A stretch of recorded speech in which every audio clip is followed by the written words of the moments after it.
When it comes to designing a kitchen, especially your dream kitchen, the details do matter. I scoured the internet for all sorts of kitchen design tips, guidelines, ideas, etc., and I stumbled across 5 uncommon kitchen design tips that when I read them, I was like, duh, these are really helpful. So I wanted to put them together for you so you don't have to scour the internet. They're all just right here. I'm going to start with the weirdest or most unusual kitchen design tip that still made sense even though it was unusual, and then I'm going to wrap up with the design tips I found that I absolutely wanted to incorporate in my dream kitchen, which is this space someday. It will be beautiful. Kitchen design guidelines cover a lot of things, zones, landing areas, etc. But one of the first kitchen design tips I have for you that's kind of weird, but makes a lot of sense, is when you're considering your countertops, that squared off corners on a countertop kind of push people away, and rounded corners kind of welcome people in. When I really began looking at pictures of kitchens, I found that to be true. There's some that squared off corner kind of like pushes you away. So if you want people to feel more welcome, make sure to round the corners of your countertops. I'm not sure if I will fully embrace this idea because I do like the look of a square countertop. However, it is good to know that kind of psychological trick when it comes to rounding kitchen countertop corners. The second less common kitchen design tip I stumbled across was the idea that if you're going to have a kitchen island and you're going to incorporate it into the kitchen triangle, it really should not cut any of the direct lines in that triangle by more than 12 inches. I see lots of beautiful kitchens out there, you probably have too, and sometimes the island completely cuts off the kitchen triangle. I personally wonder how in the world you get from the sink to the stove if there's an island in between. Make sure you consider where that island is placed when it comes to cutting off your work triangle. I am personally going to have my triangle be cut by the island. I did ensure it was less than 12 inches. It just made a lot of sense. I'm also gonna have a huge island, which is where tip number 3 comes in. If you read about how large a kitchen island should be, can an island be too large? Can an island be too small? Everybody says as long as you've got the right clearances, you can have an island any size you want. I absolutely have the right amount of clearance, but one of the tips that I came across was wingspan. If you cannot reach to the center of your island, it's too big. And that's true. Like, I've got plenty of clearance, so I made sure when I designed my own that I could reach the center to clean stuff, to set things, to actually make the kitchen island functional. Don't forget your wingspan when it comes to reaching across your island. Little bonus, in addition to the wingspan comment, I found a lot of places saying visually your island should not be more than 20% of the overall square footage of your kitchen, just to make it feel balanced. So huge islands are all the rage, but keep in mind visually you don't want it too terribly large. What do you think? Can an island be too big? You know, looking at my list, I've got actually 2 bonuses, so let's just make it 7 kitchen design tips instead of 5, shall we? The next kitchen design tip that I have for you relates to island and the functionality of the island.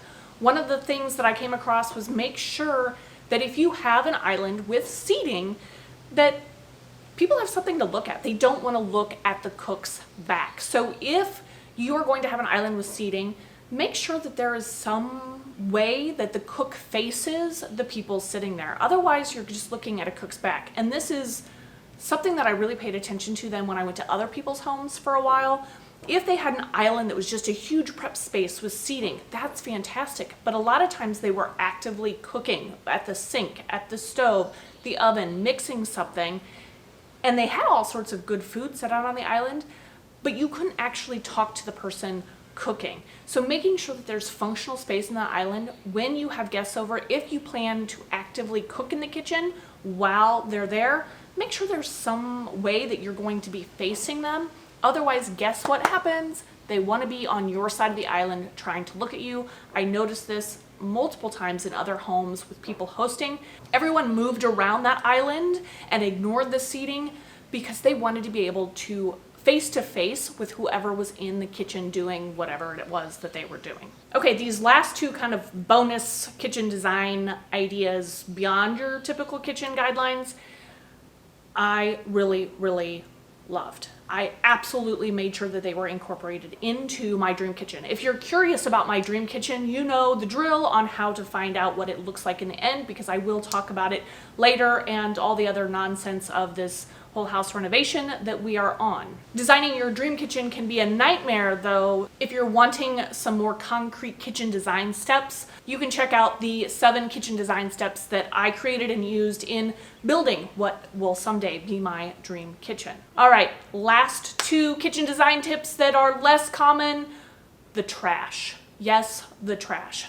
All the rage to hide the trash can. I agree, totally hide the trash can if you can. But one of the things that made a lot of sense is to put your trash can, if possible, in the middle of your work triangle. Then wherever you're standing, all of your trash makers, the trash is right there in the middle of that triangle. Loved this idea. I was able to incorporate it into my design. Stick that trash in the middle of the work triangle.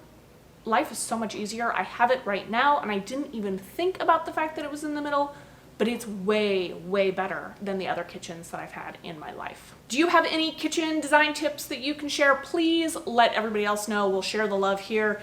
Make it a lot easier to find all those tiny details and make a kitchen absolutely beautiful and amazingly functional. What are your design tips?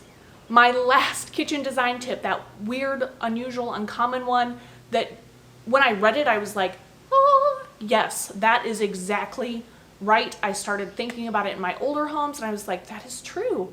I was constantly shooing people to where I wanted them to sit.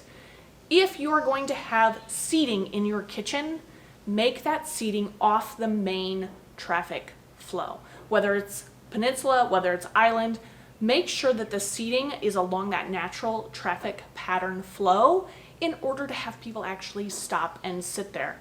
My previous 2 houses, the seating was across the kitchen from where that traffic flow came in, and people would literally come and stop in doorways, and I'd have to try and shoo them along. And my current kitchen, it seems like the seating is along the main path or main flow, but it's not, because everybody comes in the garage door. So think about the main traffic flow for your house and put your seating in your kitchen along that traffic pattern to keep people out of your cooking space, or to get them to come in and actually sit in the kitchen and not stand trying to talk face to face to you while you're cooking or getting in the middle of your triangle, which I guess that's another tip. Don't put your seating in a place that people have to cut through your work triangle. That seems like common, but something I would totally forget when I was designing a kitchen. Hopefully you found these kitchen design tips helpful and beyond your basic 48 inches wide if you want, 2 people to work in that space between the counter and the island. Good luck with designing your dream kitchen. Be sure to come back and see what I did for my dream kitchen. I will absolutely be giving tours and sharing all the little nitty-gritty details of my kitchen that I just know I'm gonna love because I've done so much research, just like you are doing right now.